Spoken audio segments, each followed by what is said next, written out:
Bonjour à tous et bienvenue dans cette nouvelle vidéo de l'atelier. Cette semaine, c'est histoire de marque. J'en profite, avant que cette vidéo ne commence, pour vous rappeler qu'il existe un petit bouton en dessous de la vidéo qui s'appelle le bouton s'abonner. N'hésitez pas à cliquer dessus si c'est pas encore fait parce qu'on se rend compte qu'il y a beaucoup de gens qui regardent les vidéos et qui ne sont pas abonnés. Je pense que c'est genre 80% de l'audience. C'est très gentil à vous de regarder les vidéos, mais pensez à vous abonner. Vous, ça ne vous coûte rien, mais nous, ça nous fait extrêmement plaisir. Et cette année, pour 2023, on va peut-être essayer justement de booster un petit peu le nombre d'abonnés de la chaîne pour un peu encore grossir et pouvoir peut-être vous proposer dans ce cadre-là plus de projets extérieurs différents, etc. en ayant une force de frappe un peu plus importante face à d'autres youtubeurs ou face à des musées ou des choses comme ça, comme on a pu le faire fin de l'année précédente. Trêve de bavardage, on va se lancer directement dans le sujet. Cette semaine, on s'attaque à nouveau à une marque allemande, que bon, j'ai l'impression vraiment que si c'est pas américain, si c'est pas japonais, c'est forcément allemand. En tout cas, plusieurs d'entre vous nous l'avaient demandé. Je ne ferai jamais de vélo sans elle, car cette semaine, on parle de Mafell.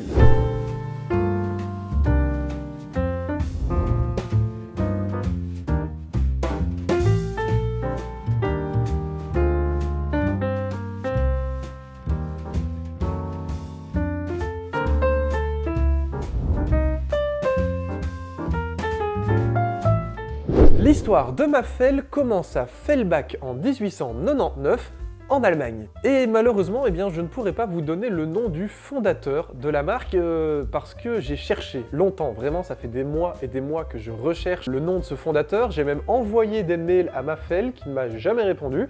D'ailleurs Mafell, si vous regardez la vidéo maintenant, si vous avez la réponse, n'hésitez pas soit à le mettre dans les commentaires, soit à m'envoyer un mail et on refera une petite vidéo pour juste cette info. Malheureusement, cette marque était fondée par quelqu'un ou par un groupe de quelqu'un.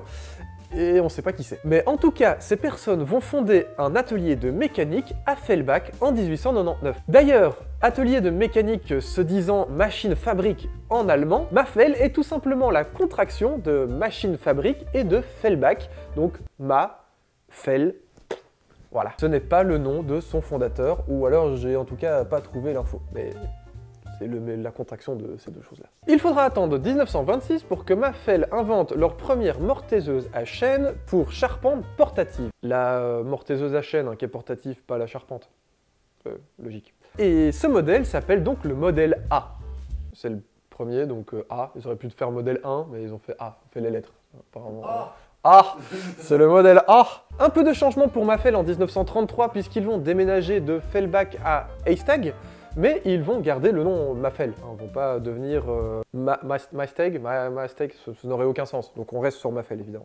On arrive ensuite en 1935 où l'on va enfin avoir le nom d'une personne à qui on va pouvoir se rattacher pour Mafell. Ce nom c'est Rudolf May. C'est un ingénieur qui va prendre la tête de Mafell à cette époque-là et qui va mettre en route beaucoup de changements et surtout qui va être à la tête de beaucoup de créations et d'inventions de la part de Mafell. Avançons jusqu'en 1960 où Mafell va commencer à utiliser le magnésium pour le moulage des pièces de leurs outils, ce qui est d'ailleurs toujours le cas actuellement. Le magnésium a énormément d'avantages comparé à de l'acier ou à du plastique. Il est premièrement plutôt léger comparé à de l'acier, il résiste aussi surtout aux très hautes températures, donc pour des outils qui travaillent beaucoup et qui vont chauffer, ça fait un produit qui est très résistant. Il résiste aussi à la corrosion, et puis surtout, il est beaucoup plus rentable que la plupart des thermoplastiques, surtout à l'époque. En 1980, la marque Mafell va inventer un outil, carrément, puisqu'ils vont inventer la scie circulaire sous table coulissante. Cette scie circulaire, moi je la connaissais pas, je l'ai découvert en faisant les recherches sur Mafell. Il continue pourtant encore à la vendre actuellement. C'est une scie circulaire sous table où c'est vous qui tirez la scie vers vous et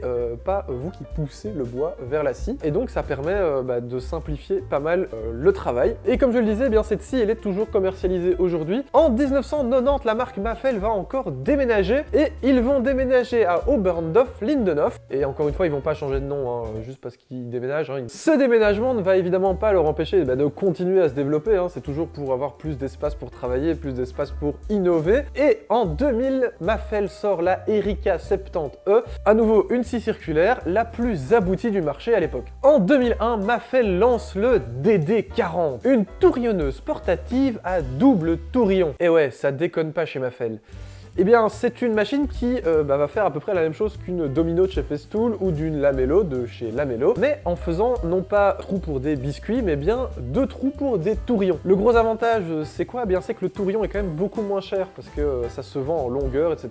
C'est beaucoup moins cher que des Lamello de chez Lamello, que des Domino de chez Festool qui sont vachement chers. Le tourillon est donc beaucoup plus facile à utiliser tout en gardant la même précision que des Lamello ou des Domino et en étant beaucoup plus précis que les gabarits en plastique qu'on peut acheter chez d'autres marques. Là, on a vraiment une vraie machine qui va vous faire des vrais trous de tourillon à des endroits extrêmement précis. L'année suivante, en 2002, Mafell sort la PSS 3000. Alors là, au niveau des noms, ils se sont complètement lâchés. On est parti dans l'espace PSS 3000, qui est une scie à panneau automatique. Je vous mets une petite vidéo là, vous allez voir, ça coupe tout seul. C'est assez fou. C'est pour ça, à mon avis, que c'est PSS 3000, parce que c'est le futur.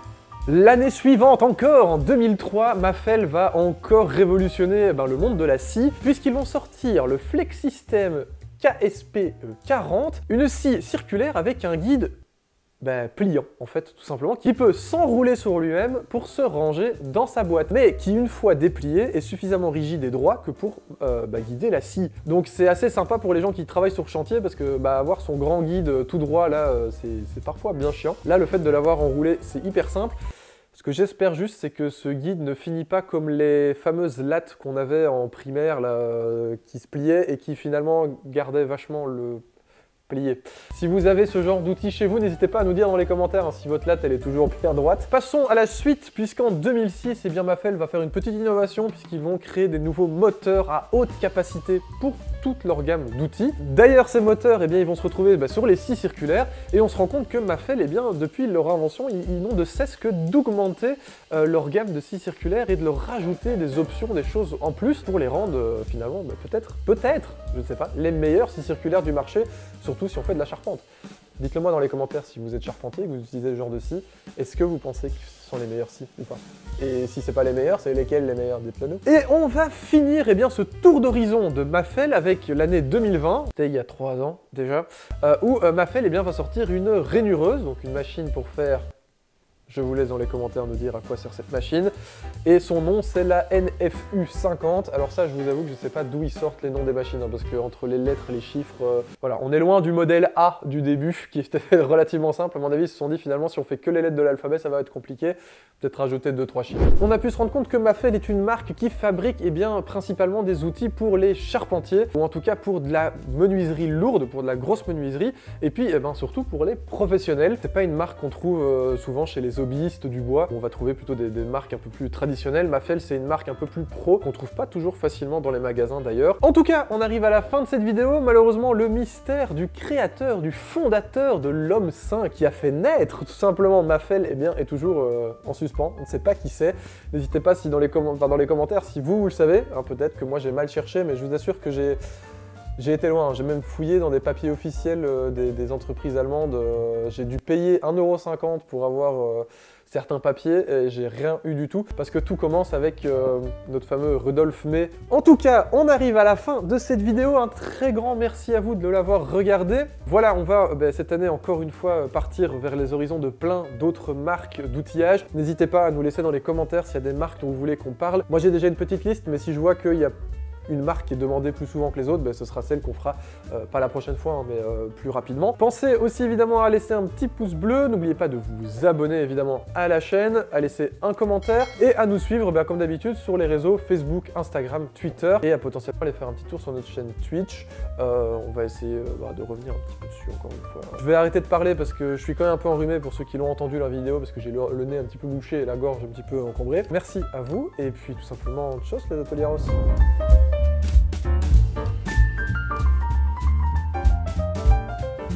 Alors. Ah oui, pardon, excuse-moi, désolé, j'ai complètement oublié que tu étais branché aussi proche.